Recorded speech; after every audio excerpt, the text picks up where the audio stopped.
2015년 11월 금요일 저녁, 문화와 예술의 도시 파리에서 동시다발적으로 울려 퍼진 총성과 폭발은 순식간에 아비규환이 되고만 시내. 저녁 식사와 공연을 즐기던 무고한 희생자 130여 명. 피해 금요일로 불리는 이 테러는 2차 세계대전 이후 프랑스에 최악의 인명피해를 남긴 사건이었습니다. 불행 중 다행이었던 것은 수많은 관중들이 관람하던 축구 경기장 안에서는 희생자가 없었다는 사실. 처음엔 테러범들이 경기장 안으로 들어가려 했으나 보안 검색에서 제지당해 진입하지 못한 것으로 철저한 시설 관리가 얼마나 중요한지 잘 보여주고 있습니다.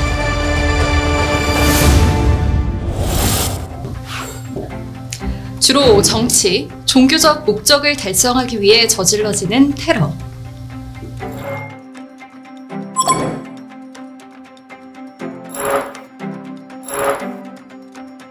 하지만 최근 테러가 무차별적이고 동시다발적인 자살 테러로 변화하면서 전 세계에서 무고한 시민의 희생이 잇따르고 있습니다. 우리나라도 2016년 테러 방지법을 제정했는데요. 이에 따라 시설 관리자는 여기에 합당한 테러 예방 대책을 수립하고 예방 활동을 해야 합니다. 사람들이 많이 찾는 다중이용 시설은 테러 유성, 테러 위협 정도, 보호 대상 등 각각의 특성을 반영하여 테러 예방 대책을 수립해 시행해야 하며, 여기에는 테러의 위험성을 줄이기 위한 사전 조치, 테러 발생 시 긴급 대응, 사후 처리 대책 등이 포함되어야 합니다. 테러 예방 활동은 크게 조직 및 체제 구축, 인력, 장비, 시설 관리, 대테러 활동 등으로 분류되며 각각 적절한 대책이 갖춰져야 합니다. 먼저 조직 및 체제 구축은 반드시 대테러 책임자를 지정하고 테러 대응 조직을 구성해 운영하며 테러 예방 활동에 관한 자체 규정을 마련해 시행합니다.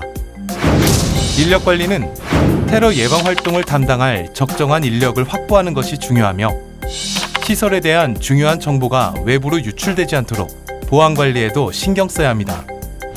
장비 관리는 CCTV, 출입문 통제 및 잠금 장치, 경보 장치, 금속 탐지기, 엑스레이 투시기와 같은 테러 예방 활동에 필요한 장비를 확보하고 운용 계획을 수립합니다. 시설 관리는 테러범의 접근을 차단하고 테러 발생 시 피해를 최소화하기 위한 활동으로 설계 단계부터 범죄 예방 환경 설계를 적극 반영할 필요가 있고, 누구나 쉽게 인식할 수 있는 비상대피로를 확보해야 합니다. 또 외부와 연결되는 출입문은 무단 침입이 발생하지 않도록 강화하고 주요 장소에 대한 접근 통제, 시설 내 테러 예방 환경 조성, 사후 처리에 필요한 시설도 확보합니다. 대테러 활동은 비상시 최적의 대응을 위해 인력과 장비, 시설을 통합적으로 운영하는 활동으로서 인원 및 차량 출입 관리, 시설 방호 활동, 통합 보안 시스템 운용, 테러 의심사항 식별 및 전파, 테러 발생 시 긴급 대응 및 비상대피가 포함됩니다. 이러한 활동은 대테러 담당자는 물론 용역업체 직원까지 시설과 관련된 모든 종사자들을 대상으로 교육할 필요가 있습니다. 테러 같은 경우는 언제 어떻게 발생할지 모르기 때문에, 그리고 특히 어떻게 보면 상대방의 허를 찌르려고 하기 때문에 내가 만약에 테러리스트라면은 이러한 것이 가장 효과적이겠다라는 생각을 하고요. 그 다음에 어떻게 보면 이제 발생 가능한 모든 시나리오를 한번 우리가 점검을 해보고 그런 가중치를 부여할 때 발생 빈도와 피해의 어떤 정도를 어떤 계산을 통해서 우선순위를 둬서 이런 것부터 우리가 어떻게 대비를 하는 것이 필요하고, 또 유관기관, 뭐 국가정보원이라든지 경찰이라든지 아니면 어떤 전문가들부터 자문을 통해서 그러한 대책 수립을 같이 마련하는 것이 필요하다고 생각이 됩니다. 네, 이렇게 다중이용 시설에 대한 테러 예방 대책의 수립과 이행에 대해 살펴봤는데요.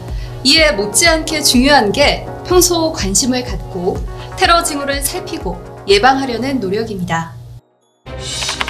테러 예방 활동은 시설 내 테러 예방 환경을 조성하는 것부터 시작됩니다.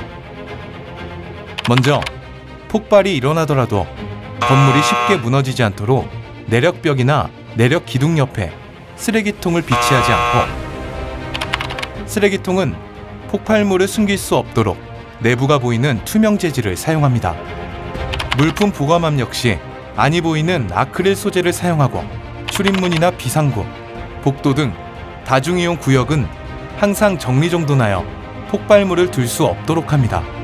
또 배관실, 배전함, 사용하지 않는 사무실은 무단 조작이나 위험물질을 숨겨둘 수 없게 잠금 장치를 하고 기계실, 방제실과 같은 중요한 구역 출입구에는 위험 인물을 감시할 수 있도록 CCTV를 설치합니다. 테러범들은 자신의 요구사항을 알리려 전화로 폭발물을 설치했음을 알리는 경우가 많습니다. 만약 내가 테러 위협 전화를 받았다면 어떻게 해야 할까요?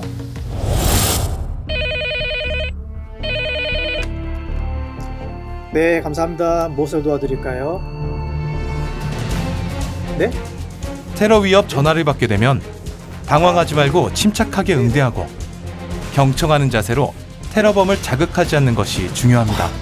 예. 저 잘 안 들리는데요. 죄송하지만 다시 한번 말씀해 주세요. 이때 잘 들리지 않는 것처럼 되물으면서 시간을 끌어 가능한 오래 말하도록 유도하고 끝말을 따라하거나 요약해서 대화 내용을 확인합니다. 그럼 저희가 어떻게 하면 될까요? 통화를 지속할 수 있게 네. 질문은 개방형으로 하고 답변은 예, 아니오 등 확답을 주는 말은 하지 않습니다. 네, 제가 책임자분한테 이와 함께 통화 도중 주위 사람들에게 알려 녹음이나 신고 등의 필요한 조치를 취합니다. 또한 테러범들은 우편물로 폭발물이나 생화학 무기를 보내는 방법을 자주 이용합니다. 이러한 우편물은 조금만 신경을 쓰면 징후를 발견할 수 있습니다.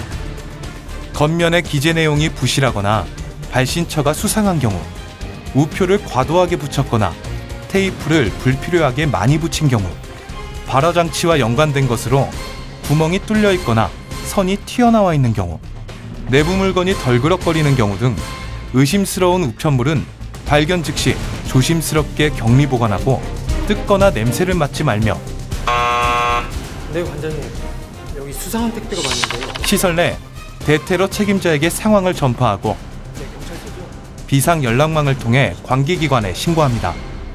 어떻게 조치하면 될까요? 인원과 차량의 출입 관리 및 시설 방호는 근무자에 의한 보안 침해 보고 체계 구축, 시설 이용자 등의 출입 관리, 시설 이용자의 대형 소지품 관리, 다중 이용 구역과 그 외 구역 분리, 시설 내외 순찰 및 검색 등의 형태로 실시합니다.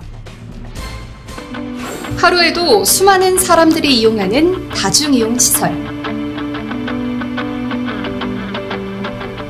그 중에 테러범이 있다면 우리는 발견해낼 수 있을까요? 물론입니다. 테러범은 아무리 감춰도 표가 나기 때문입니다. 테러를 예방하기 위해서는 평소 주변에 의심스러운 사람이나 물품이 있는지 관심을 갖고 확인하며 점검하는 자세가 필요합니다. 이때 눈여겨보아야 할 테러범의 특징은 다음과 같습니다.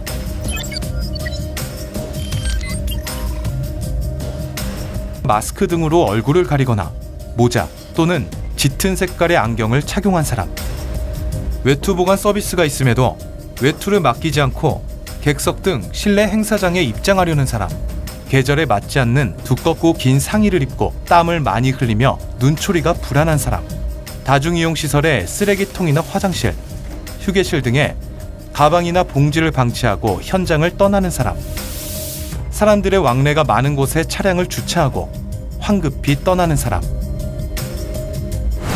이러한 사람은 오단에 폭발물을 숨겼거나 다중이용시설에 폭발물을 설치했을 확률이 높으므로 주의 깊게 살펴볼 필요가 있습니다.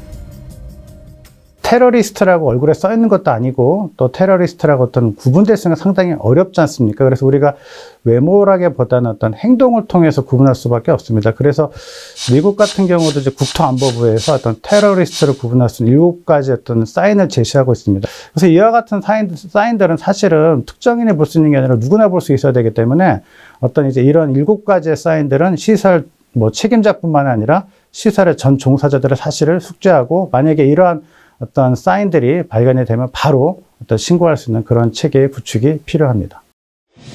네, 그렇군요. 사람들이 많이 이용하는 시설에서 뭔가 자연스럽지 못한 차림이나 행동을 하는 사람. 여러분 꼭 기억하시기 바랍니다. 그렇다면 사람들이 자주 이용하는 시설들은 테러 예방을 위해 무엇을 어떻게 해야 할까요? 이번에는 각각의 시설들이 고려해야 할 사항에 대해 알아보겠습니다. 공연장, 문화회관, 경기장과 같은 문화 집회시설은 대테러 책임자를 지정해 운영하는 것은 물론 동시설에서 행사를 개최하는 주최 측도 테러 예방 및 비상대응을 수행할 담당자와 대응 조직을 구성해 임무와 역할을 나누어 공동으로 대처하는 것이 좋습니다. 또 경찰, 소방, 응급구조대 등이 행사장에 대기하고 있는 경우 이들과 협의하여 테러 발생 시 대응 방안, 임무, 역할 및 조직 구성 등의 사항을 사전에 검토하는 것이 바람직합니다. 의료시설은 입원 환자나 수술 중인 환자와 같이 거동이 불편한 이들을 위해 별도의 비상 대피 계획을 수립할 필요가 있고, 테러가 발생했을 때 병원에 보관된 병원체나 방사능 물질, 장비 등이 테러범에게 탈취되지 않도록 보안 조치를 해놓아야 합니다. 숙박시설은 비상대피 안내가 숙박시설 내 모든 이용객들에게 정확히 전달되도록 하고, 대피 시 객실에 남은 사람이 없는지 확인 절차를 마련할 필요가 있습니다. 특히 고층 건물일 경우 고층에서의 비상탈출로 확보와 필요시 옥상으로의 대피 계획도 검토해야 합니다. 여객선은 여객선 자체가 공격수단이 되어 다른 선박이나 항만시설에 충돌할 위험이 있을 경우 기관 고장 등 임의로 정지할 필요가 있고, 테러범의 진입이 어려운 내부 격실로 문을 잠그고 비상 대피하는 방안을 고려할 필요가 있습니다. 항공기 또한 항공기 자체가 공격수단이 되어 다른 항공기나 지상시설에 충돌할 수 있는 상황에 대비하고, 테러범이 항공기를 추락시키거나 폭파하려고 할 때는 테러범을 제압하거나 폭발물을 처리할 필요가 있습니다. 테러 예방을 위해 다중이용 시설별로 고려해야 할 사항들에 대해 살펴봤는데요. 이 역시 시설 관리자의 역할이 무엇보다 중요해 보입니다. 테러 예방을 위해서 시설 관리자는 평소 어떻게 하는 것이 좋을까요? 시설 관리자는 언제든지 테러가 발생할 수 있다는 그런 인식을 가지는 것이 필요하고요. 그 다음에 어떻게 보면 전 조직 구성원이 시설의 책임자라는 인식을 가질 수 있도록 끊임없는 교육들이 필요합니다. 또한 마찬가지로 어떤 모의 훈련을 통해서 실제 어떤 테러가 발생했을 때 당황하지 않고 침착하게 대응할 수 있는 것이 필요합니다. 그렇기 때문에 우리가 반복적인 훈련과 어떻게 보면 모든 어떤 시설의 어떤 근무자들이 책임자라는 인식을 가지고 테러에 같이 대응을 하고 예방을 하는 노력이 필요하다고 생각이 됩니다. 네, 잘 들었습니다. 지구상에 더 이상 테러 안전지대는 없다고 하죠. 우리나라도 마찬가지일 텐데요. 유비무환. 시설 관리자는 내 손으로 소중한 인명과 재산을 지킨다는 마음가짐으로 평상시 테러 예방에 만전을 기하고 국민 모두의 관심과 참여로 테러에 더욱 안전한 대한민국을 만들어갔으면 하는 바람입니다. 함께해 주셔서 감사합니다.